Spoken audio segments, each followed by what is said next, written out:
नमस्कार, मैं हूं मोनिका और आप देख रहे हैं वॉइस नेशन। वक्त तो चला है उत्तर प्रदेश की तमाम अहम खबरों का। खबर ग्वालियर से बता दें कि यहां पर भारी जनसैलाब के बीच भारतीय राष्ट्रीय कांग्रेस की महासचिव प्रियंका गांधी ने भाजपा पर तीखे प्रहार किए।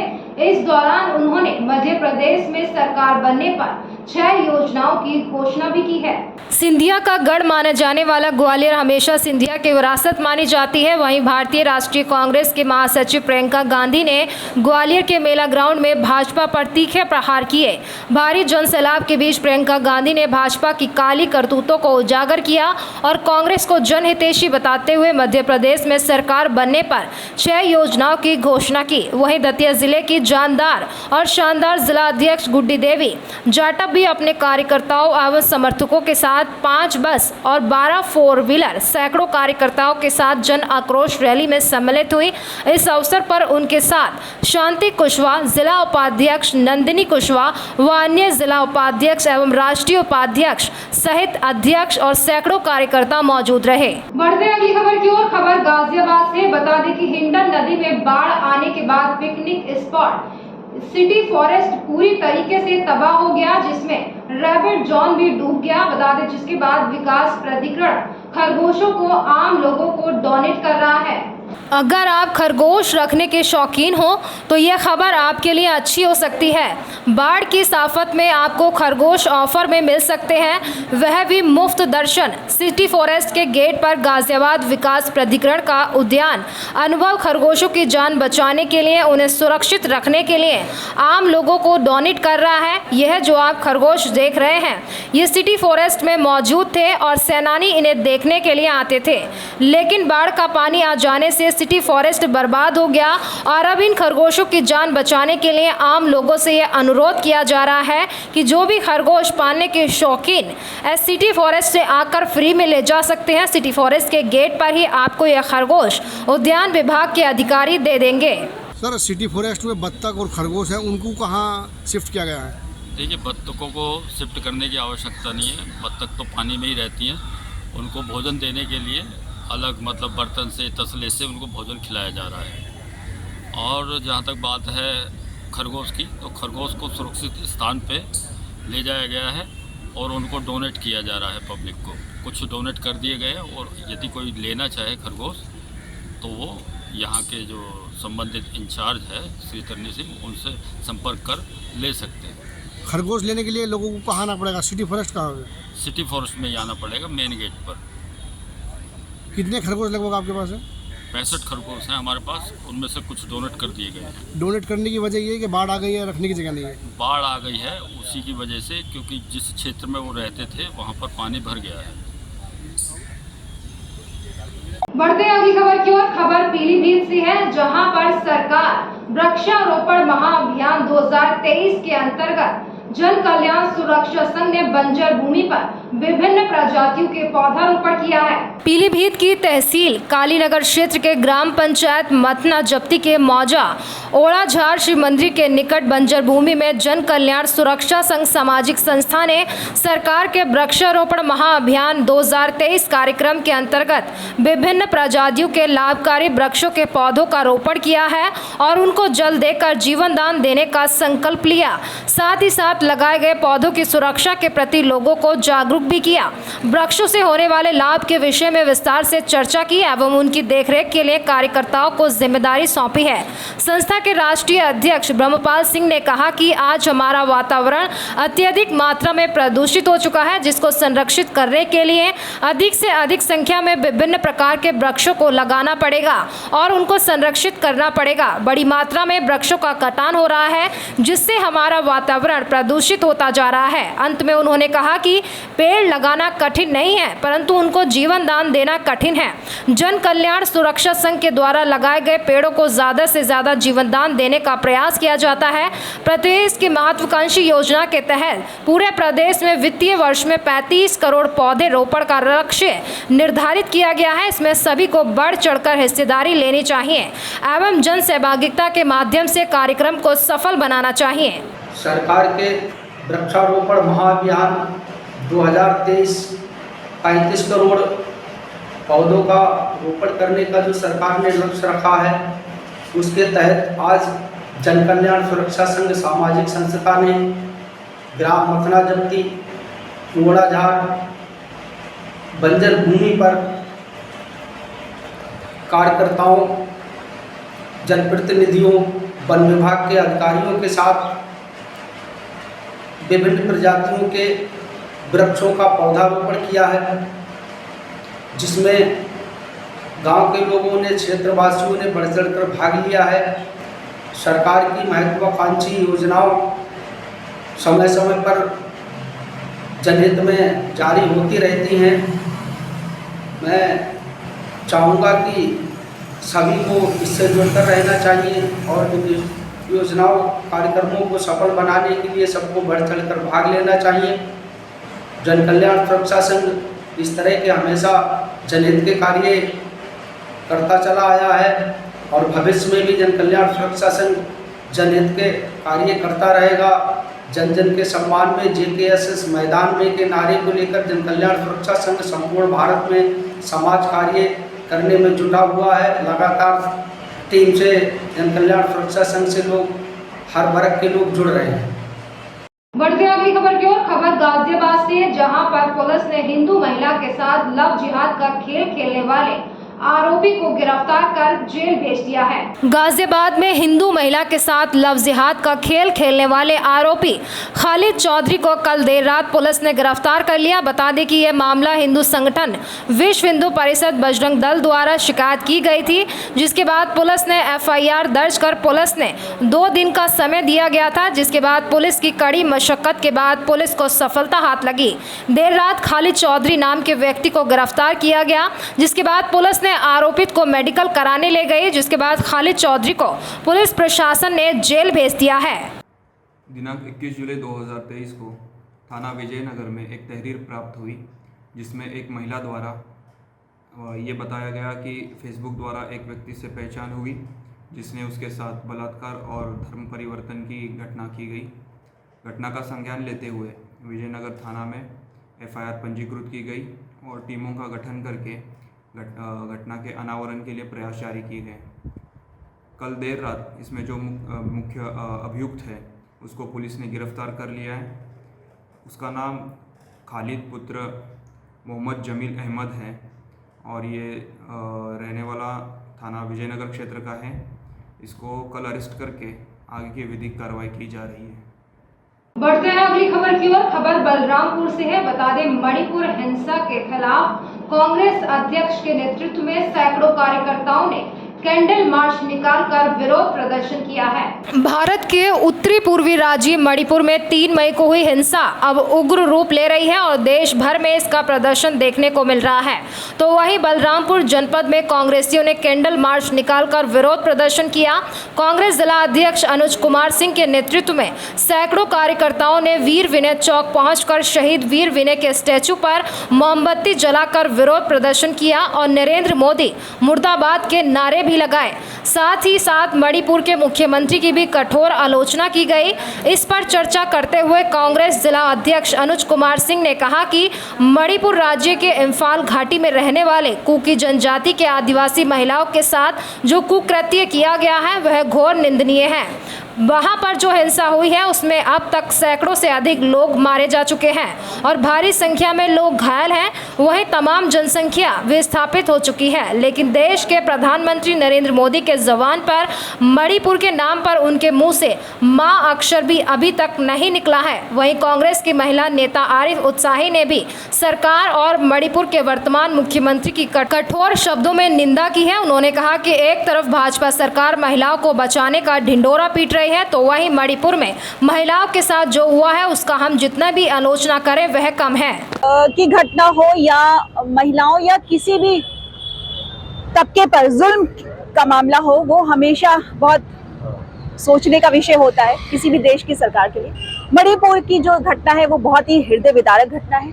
ऐसी घटना है जिसको मैं बयान करते हुए मुझे समझ में नहीं आ रहा कि मैं बयान कैसे करूं। जो महिलाओं के साथ जो घटना हुई है उसको शब्दों में बयान नहीं किया जा सकता। अगर मैं वहां के बारे में जरा सा भी मैं बोल रही हूँ तो मुझे लग रहा है कि शायद मैं हर एक महिला को उसमें समेट रही हूँ, हर एक महिला के बारे में बात कर रही हूँ। वो सिर्फ 2 महिलाओं या 3 महिलाओं या 100 महिलाओं की बात नहीं, पूरे देश की महिलाओं की बात। हमने तमाम ऐसी सरकारें अभी तक देखी जिसके काल में अपराध हुए, तमाम तरह के मतलब अलग अलग अपराध, अलग अलग कूटनीति के साथ सरकारें आई, लेकिन इतनी विनाशकारी सरकार आज तक हम लोगों ने नहीं देखी जो मौजूदा सरकार इस वक्त मौजूद है हिंदुस्तान में, जिसका खामियाजा सिर्फ औरतें ही नहीं, नौजवान, बच्चे, बूढ़े, हर तबका भुगत रहा है। मणिपुर के लिए प्रधानमंत्री जी जरा बराबर भी जिम्मेदारी लेने के लिए तैयार नहीं है और ना ही राज्य सरकार जो है वो जिम्मेदारी लेना चाहता है। हालांकि आपके वहाँ के मुख्यमंत्री ये बोलते हैं कि ऐसी जो मामला, ऐसी घटनाएं जो हैं वो सैकड़ों होती रहती हैं, मतलब उनको जानकारी इसका मतलब रहती है, घटनाओं के बारे में पता रहता है, उसके बावजूद भी कोई ठोस कदम नहीं उठाया जाता। तो इसको आप इस सरकार का विफल नहीं मानेंगे, फेल नहीं मानेंगे तो और क्या मानेंगे। महिला आयोग की जो राष्ट्रीय महिला आयोग है वो भी चुप्पी साधे हुए है इतने दिनों से। 2.5 महीने पहले की ये घटना है जिसको एक वीडियो वायरल होने के बाद मोदी जी के कान खड़े हुए और उनके मुख्य द्वार से मणिपुर शब्द का जो है शब्द फूटा उनके मुख से कि हाँ वहां पे एक घटना हुई है। और सिर्फ ये घटना नहीं है, ये देश के लिए बहुत शर्म की बात है, मानव जाति के लिए काला धब्बा है हमारे लिए। तो वीरेंद्र मणिपुर मुख्यमंत्री हो या सर्वोच्च पद पे बैठा हुआ पदाधिकारी हो, ऐसी घटना के लिए वो जिम्मेदार होता है और हम सभी की मांग है कि जिम्मेदारी को कबूलते हुए, अपनी विफल कार्यों को कबूलते हुए उन्हें इस्तीफा देना चाहिए। और चाहे वो महिला आयोग हो, चाहे मुख्यमंत्री का पद हो, प्रधानमंत्री जी तो खैर अभी तो जाएंगे नहीं, जब जाएंगे तब जाएंगे, लेकिन ना ही वो कबूलते हैं और ना ही वो इन चीजों को सही करने के लिए कोई जिम्मेदारी लेते हैं। सरकार आई है मोदी जी की, तब से महिलाओं की सुरक्षा पे बिल्कुल प्रश्न लग गया है और महिलाएं बिल्कुल असुरक्षित हो गई हैं। जिन जिन राज्यों में भाजपा की सरकार है स्पेशली, वहां तो महिलाओं को बिल्कुल मर्दन करने पे सरकार उतारू है। अभी आप मणिपुर की बात कर रहे हैं, मणिपुर क्या, आप तो उत्तर प्रदेश में हाथरस का मामला ले लीजिए, अभी कुछ दिनों पहले की बात है, वहां उसके ऐसे तमाम उदाहरण पड़े हुए हैं। मणिपुर में जिस तरीके से प्रधानमंत्री जी विदेश घुमाए, तमाम पार्टियां मनाए, फ्रांस गए राफेल मामले को दफन करने के लिए, तमाम ऐसी बातें हैं, लेकिन मणिपुर का मां तक उन्होंने आज तक नहीं बोला। जब 77 दिन बाद वहां इंटरनेट किसी तरीके से कोई पा जाता है, बहाल हो जाता है, जैसे भी करके वो वीडियो वायरल होता है, तो प्रधानमंत्री जी के पहले जब सुप्रीम कोर्ट इस मामले को संज्ञान लेता और कहता है कि अगर आप इस पे कुछ नहीं करेंगे तो हमको करना पड़ेगा, तो प्रधानमंत्री जी मजबूरन मणिपुर का मां बोल करके बाकी राज्यों को समेट देते हैं। बल्कि जबकि स्पेशली उनको एन बीरेन सिंह का अब तक इस्तीफा ले लेना चाहिए। वहां की राज्यपाल कह रही है कि मैं अभी तक लगातार सारे रिपोर्ट भेज रही हूँ, लेकिन उसका अभी तक कोई संज्ञान नहीं लिया गया। अमित शाह जी जाते हैं, 2-3 दिन वहां रहते हैं और इस तरह की घटनाएं वहां हो रही है, उसके बावजूद कुछ नहीं किया जा रहा है, एन बीरेन सिंह का इस्तीफा नहीं लिया जा रहा है। बल्कि यहाँ अब तक तो इस इतनी बड़ी घटना पे जिसका विदेशों में चर्चा हो रहा है, वहां पे तो अब तक प्रधानमंत्री का इस्तीफा हो जाना चाहिए था। विदेशों में भी लोग इसकी चर्चा करने लगे हैं। ये सरकार बिल्कुल जाने वाली है और महंगाई, भ्रष्टाचार, महिला उत्पीड़न पे ये पूरी तरह घिर चुकी है। हम इस सरकार को मुर्दाबाद कहते हैं और मुर्दाबाद कहते हैं। जय हिंद। जिस तरह पिछले लगभग 3 महीनों से मणिपुर जल रहा है और प्रधानमंत्री जी पूरी दुनिया की सैर कराए और आज तक मणिपुर नहीं गए। पिछले 2 दिन पहले एक वीडियो वायरल होता है जिसमें महिलाओं के साथ इतने विभत्स तरीके से बदसलूकी की गई जिसको कहना भी शर्मनाक है। और प्रधानमंत्री जी निकल के अगर मीडिया के सामने कुछ बोलते भी हैं तो उसमें जयपुर और जो है वहाँ रायपुर और कहाँ की घटनाएं, छत्तीसगढ़, राजस्थान की बता के उसके बाद कहते हैं और मणिपुर की जो घटनाएं जैसी निंदक या शर्मनाक है। तो मतलब जो सबसे बड़ी घटना है जिससे पूरी दुनिया के सामने हिंदुस्तान का सर झुक रहा है, उसमें मोदी जी और जैसी श्रेणी में उसको लाते हैं। विरोधी पार्टियों के जो वहाँ कई जो घटनाएं होंगी महिलाओं के साथ, वो भी हम नहीं कहते कि वो शर्मनाक नहीं, वो भी शर्मनाक है, लेकिन जिस तरह पूरे दुनिया में भारत का सर नीचा हुआ है ये वीडियो जारी होने के बाद, वो अति शर्मनाक है। उस पर अब भी आप चुप्पी नहीं तोड़ रहे हैं। आप क्या कर रहे हैं मणिपुर की सरकार के साथ, वहाँ की पुलिस क्या कर रही है, कानून व्यवस्था की स्थिति क्या है। भाजपा के लोगों को शर्म आनी चाहिए कि उनका प्रधानमंत्री आज तक चुप है इस मुद्दे पे, अब भी खेद नहीं व्यक्त किया। इसलिए इन महिलाओं के सम्मान में, उनका सम्मान की रक्षा के लिए हम सभी मैदान में हैं। और कैंडल मार्च उसी के लिए है कि अब भी मोदी जी को शायद होश आ जाए और वह उन महिलाओं के प्रति, उन पीड़ितों के प्रति अपनी संवेदना व्यक्त करें और मणिपुर के प्रति अपनी जो उनकी कर्तव्य निष्ठा है, जो सरकार का काम है, वो करके दिखाएं और हिंसा को शांत करने का प्रयास करें। बढ़ते हैं अगली खबर की ओर। खबर गाजियाबाद से है। हिंडन नदी के लगातार बढ़ते जलस्तर से ग्राम कनावली के क्षेत्र के लोगों में भय का माहौल पैदा हो गया है। बता दें कि यहाँ के लोगों को अब उनके घरों के धंसने का डर सता रहा है। बता दें कि हिंडन नदी के ग्राम कनावली डूब क्षेत्र निकट तमाम जो गांव कॉलोनियां बसी हुई हैं, उनके मकानों को अब धंसने का डर सता रहा है। लोगों का कहना है कि वे पूरी रात जागकर अपने घर की रखवाली कर रहे हैं। हिंडन नदी का जलस्तर बढ़ने के कारण लोगों में एक असमंजस का माहौल दिख रहा है। बता दें कि तमाम जंगली जानवर, सांप, बिच्छू आदि का डर भी सता रहा है, जिसके कारण आसपास के लोग पलायन को मजबूर हैं। हालांकि प्रशासन द्वारा अभी तक इन्हें किसी भी सुरक्षित जगह पर नहीं पहुंचाया गया है। लोगों का यह भी आरोप है कि प्रशासन द्वारा मूलभूत सुविधाएं व हमें सुरक्षित स्थान पर पहुंचाने का जिम्मा भी प्रशासन नहीं ले पा रही है। लोगों ने बताया कि अपने बाल बच्चों के साथ रात भर जागकर अपनी मकान की पहरेदारी कर रहे हैं। अपने जीवन भर की जमा पूंजी कर एक आशियाना खड़ा किया है। हमें लगता है कि हमें पल भर में इसे खोने का डर सता रहा है। हिंडन नदी का जलस्तर बढ़ने के कारण बाढ़ का माहौल हो गया है, जिसके बाद लोगों का अब पलायन भी शुरू होने लगा है। हालांकि प्रशासन द्वारा हमारी कोई भी मदद नहीं की जा रही है। लोगों ने अपील की है कि प्रशासन हमें किसी सुरक्षित स्थान पर ले जाए। परेशानी उठानी पड़ रही है। बहुत परेशानी उठाना पड़ रहा है भैया, इतना परेशान हो गई हूँ जो पूछिए मत जी। बहुत दिक्कत में हूँ। बच्चे लेके कहाँ जाऊँ हम? इतने 4 बच्चे है, गाय है, सब पानी में बही पड़ी है। देखिए गीला होके आई हूँ, पानी में गिर गई, बछड़े खोलने गई तो हाँ। तो अब एक समस्या तो दूर कर दीजिए, थोड़ा हल तो निकालिए कुछ न कुछ। सांप वाप भी निकला था क्या? सांप निकला था, कल मेरा ही के खा जाता सांप, बाकी बच गए, घर वाला बचा लिए जी। तो ऊपर वाला के कृपा था, जैसे छरपा दे पर वैसे वो डंडा मारे तो फिर पानी में चल गया, तब बच गई। हम ना तो कल ना बचती हम। जैसे जल स्तर बढ़ रहा है तो आप लोग किस तरीके से सोना कर रहे हैं? किस तरीके? ना कहाँ सो रही हूँ, रात 2 बजे रात के सोए हम। अच्छा। बच्चे के लेके बैठी थी बाहर, जना सांप कीड़ा घुसेगा घर में तो बच्चे सो जाएंगे, हम सो जाएंगे, खा खू के चल जाएगा तो क्या करेंगे? तब तो हमारा सारा कमाई या बच्चे हमारा चल जाएगा तो हम एगो जी के क्या करेंगे? आपका जो घर है वो कितने दूर है पानी से? एकदम पानी के जड़ी है, दुआरी पर पानी है, दरवाजे पे। दरवाजे पर पानी? हाँ, दरवाजे पर पानी है हमारा। डर लग रहा है आपको यहाँ? डर लग रहा है, मैं डर रही हूँ से डर रही, हमारा बच्चे डर रहा है, लो छोटा छोटा है ऐसे जी। तो क्या चाहते हैं प्रशासन से? प्रशासन हमारा के मदद दीजिए, आप लोग मदद मांग रही हूँ, जरा रक्षा करिए, मदद दीजिए हमरा के, गरीब आदमी के मैं कहाँ जाऊंगी बच्चे लेके अपना। बढ़ते हैं अगली खबर की ओर। खबर गाजियाबाद से है। यहाँ पर आपके सांसद संजय सिंह ने एक निजी बैंक्वेट हॉल में मंडल स्तरीय कार्यकर्ता सम्मेलन का आयोजन किया, जिसमें संजय सिंह ने भाजपा पर तीखा प्रहार करते हुए अडानी अंबानी की सरकार बताया। वहीं उन्होंने भाजपा को भ्रष्टाचार वाली सरकार भी बताया। आम आदमी पार्टी के सांसद संजय सिंह के द्वारा आज गाजियाबाद के एक निजी बैंक्वेट हॉल में मंडल स्तरीय कार्यकर्ता सम्मेलन का आयोजन किया गया, जिसमें मेरठ, हापुड़, बागपत, बुलंदशहर, गौतम बुद्ध नगर और गाजियाबाद के पदाधिकारी मौजूद रहे। मंच को संबोधित करते हुए आप सांसद संजय सिंह ने बीजेपी पर बड़े आरोप लगाए, साथ ही अडानी अंबानी की सरकार बताते हुए बीजेपी पार्टी को भ्रष्टाचार वाली पार्टी बताया।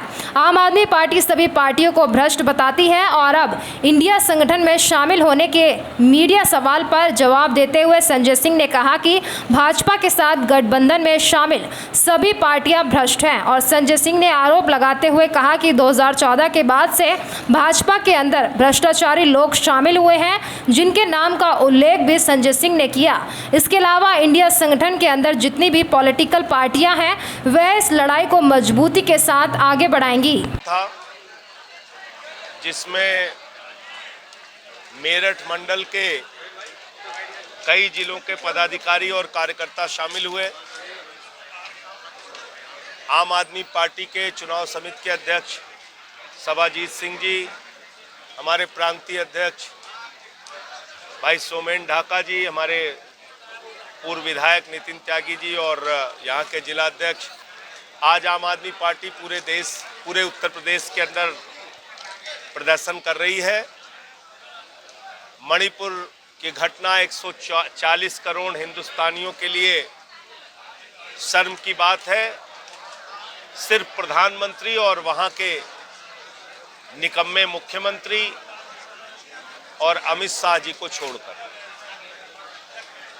क्योंकि कहीं ना कहीं बीजेपी और देश के प्रधानमंत्री इस घटना के लिए जिम्मेदार है। अगर 90 दिन तक देश का प्रधानमंत्री देश के एक हिस्से में हो रही हिंसा पर चुप रहेगा, वहां का भ्रमण नहीं करेंगे, वहां के लोगों से बात नहीं करेंगे, दुनिया की सैर में व्यस्त रहेंगे, तो ऐसी घटनाएं होंगी।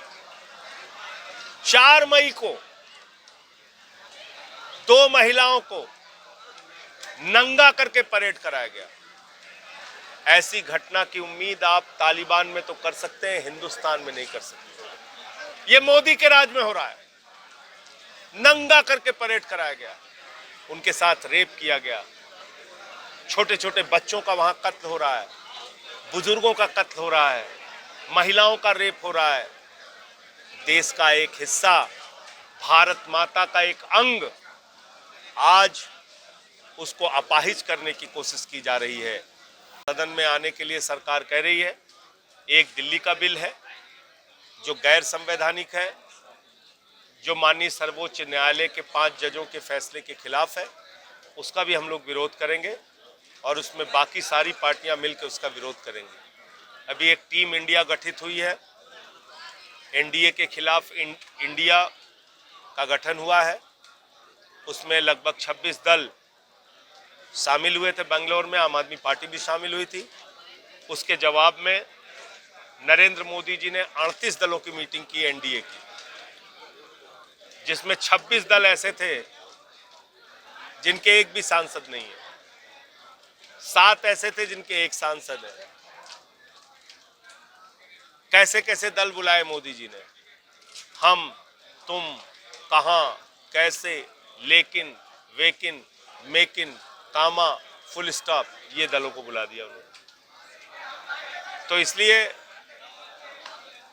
एनडीए का कोई अस्तित्व बचा नहीं और इंडिया जो है 2024 में नरेंद्र मोदी जी को जवाब देगी और इनको जो इन्होंने 9 साल में देश की दुर्दशा की है उसके कारण इनको जाना होगा। मुझे इतनी बात कहनी थी। आपका कोई प्रश्न? जिस तरह इंडिया की बात आ रही है, अब चर्चा है कि एनडीए भी नाम बदलकर भारत रखने जा रहा है, इसको लेकर क्या कहेंगे? अब उस दिन तो एनडीए की व्याख्या बता रहे थे मोदी जी, उसका कुछ नया नाम भी उन्होंने दिया है।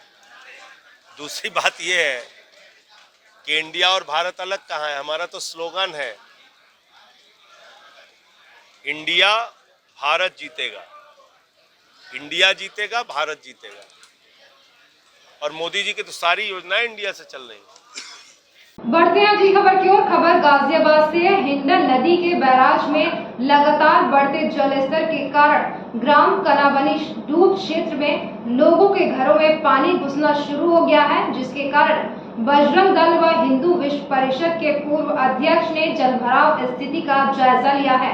गाजियाबाद के हिंडन बैराज में अधिक जलस्तर बढ़ने के कारण गाजियाबाद के ग्राम कनावनी में डूब क्षेत्र में लगातार जलस्तर बढ़ने के कारण पानी लोगों के घरों में घुसना शुरू हो चुका है, जिसको लेकर विश्व हिंदू परिषद बजरंग दल इंदिरापुरम पूर्व के अध्यक्ष प्रवीण नागर द्वारा जलभराव की स्थिति का जायजा लिया गया, जिसमें सभी पीड़ित परिवारों को आश्वासन दिया गया कि जो भी संभव मदद हमारी तरफ से आप सभी को चाहिए, कृपया हमारे दिए गए नंबर पर फोन करें या हमसे संपर्क करें और एक दूसरे का सहारा बने।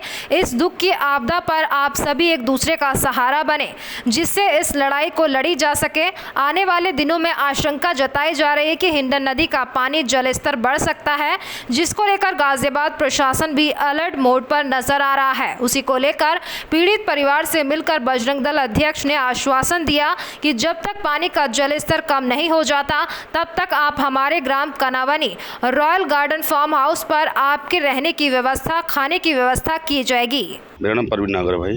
परवीन नागर की हिंद नदी का जल स्तर जो है वो बढ़ता दिख रहा है, उसमें लेकर आपने अभी निरीक्षण किया है, क्या कुछ मामला है और किस तरीके से आप लोगों की मदद करना चाह रहे हैं? हमने दोपहर के बाद में निरीक्षण करा था, कम से कम 2-2.5 फुट पानी बढ़ चुका है।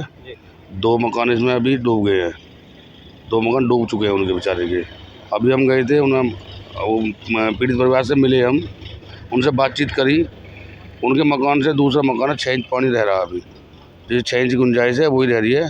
उनसे बोला भैया सामान की दिक्कत मत करना, मकान की दिक्कत मत करना, पहले जान उसके बाद जहान।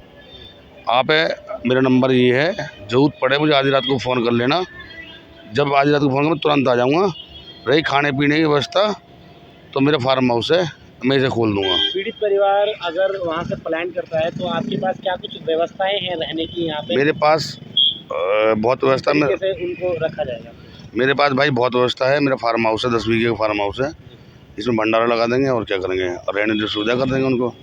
ऐसे में मैं सब जितने भी और लोग थे, पीड़ितों को क्या कहना चाहते हैं जो उन सभी इस चीज़ से जूझ रहे हैं? मैं सभी जो पीड़ित परिवार है उनके लिए बोलना चाहता हूँ, भैया जान है तो सब कुछ है। अगर अभी पानी थोड़ा बड़ा है, तुम्हारे घर में थोड़ा बड़ा है तो निकल जाओ मदद के लिए, कि तुम्हारे बाबा योगी बैठे हैं, सरकार अच्छी है हमारी।